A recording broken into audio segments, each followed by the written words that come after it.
Students continue करते हैं अपना चैप्टर एटम एंड मॉलिक्यूल्स। आज हम पढ़ने वाले हैं लॉ ऑफ कांस्टेंट प्रोपोर्शंस। तो लॉ ऑफ कांस्टेंट प्रोपोर्शन क्या कहता है? This law was started by a French chemist Joseph Louis Proust in 1799। This law states that irrespective of the source a pure chemical substance always consist of the same element present in a fix proportion. कहने का मतलब क्या है? एक pure chemical substance होगा, वो हमेशा same element जब उसमें प्रेजेंट होते हैं ना किसी फिक्स प्रोपोर्शन में, वही हमारा लॉ ऑफ कांस्टेंट प्रोपोर्शन कहलाता है। कहने का मतलब क्या है कि जैसे कि हम बात करें फॉर एग्जांपल वाटर में B obtained from any source. Water किसी भी सोर्स से मिल सकता है, जैसे कि सी रिवर से मिल सकता है, स्प्रिंग से मिल सकता है, टैप और इवन रेन वाटर से भी हमें वाटर मिल सकता है। Water can be prepared in the laboratory. Water laboratory में भी तैयार करा जा सकता है।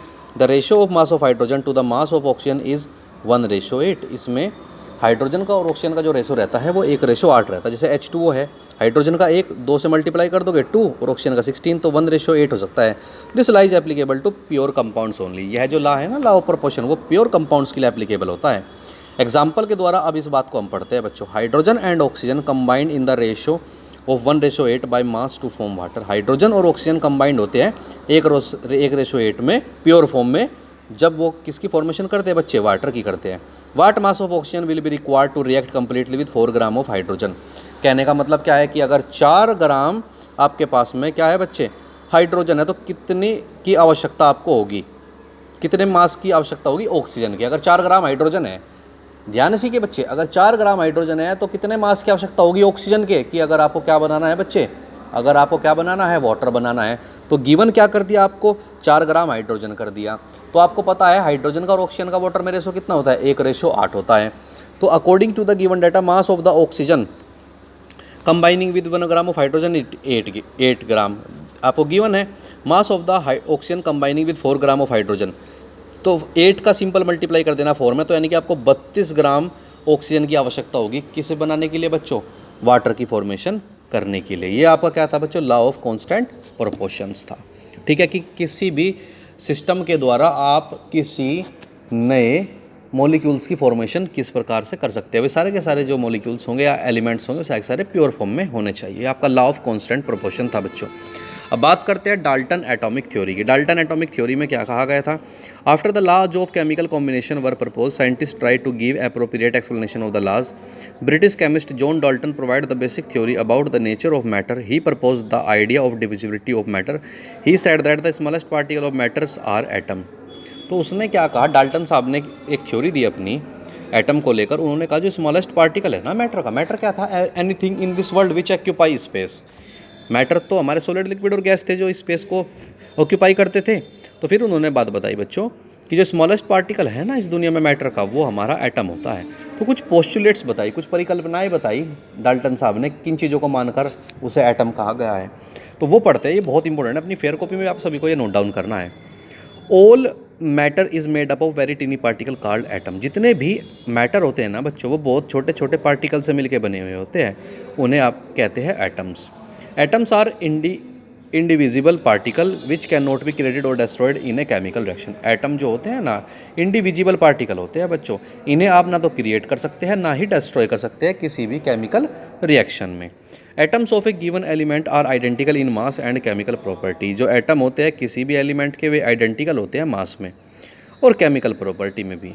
यानी कि मास भी सबका सेम होगा एटम में, और केमिकल प्रॉपर्टी भी सबकी कैसी होगी बच्चों? सेम होगी।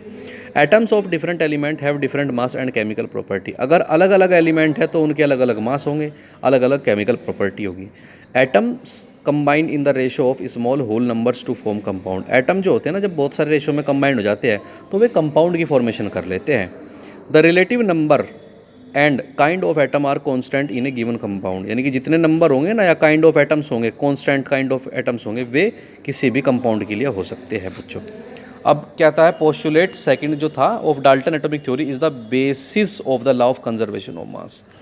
जो आपका सेकंड है ना, ये एटम्स आर इंडिविजुअल पार्टिकल, ये आपका कंजर्वेशन ऑफ मास है कि mass neither be created nor destroyed.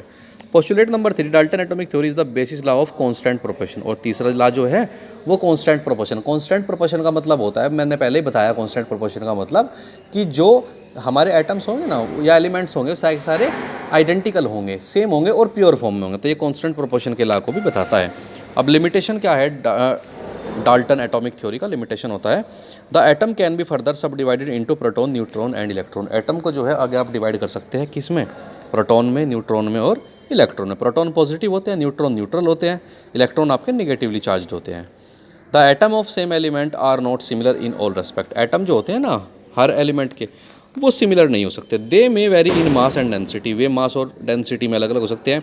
They are known as isotopes, वे क्या हो सकते हैं बच्चों, आइसोटॉप्स। आइसोटॉप्स होते हैं जिनका एटॉमिक नंबर सेम और एटॉमिक मास नंबर अलग अलग होता है, उन्हें आइसोटॉप्स बोलते हैं।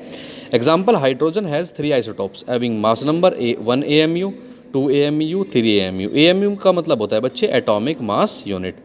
तो मास नंबर कितना है इसका, 1 AMU, 2 AMU, 3 AMU। Atoms of different element are not different in all respect. Atom जो होते हैं अलग अलग एलिमेंट के हर प्रकार से अलग नहीं होते। Atoms of different elements that have the same atomic mass is called isobar, यानी कि जिनके क्या होते हैं एटॉमिक मास कैसे होते हैं, सेम होते हैं, उन्हें आइसोबार बोलते हैं। एटम्स इन डिफरेंट एलिमेंट में always combine to simple whole number ratio forms molecule to compound, example sucrose. ठीक है बच्चों, अब बात करते हैं एटम की। तो एटम होता क्या है, एटम आप पढ़ चुके हैं। एटम क्या है, smallest thing. According to Dalton atomic theory an atom is the smallest particle of an element. अब कहता है क्या कि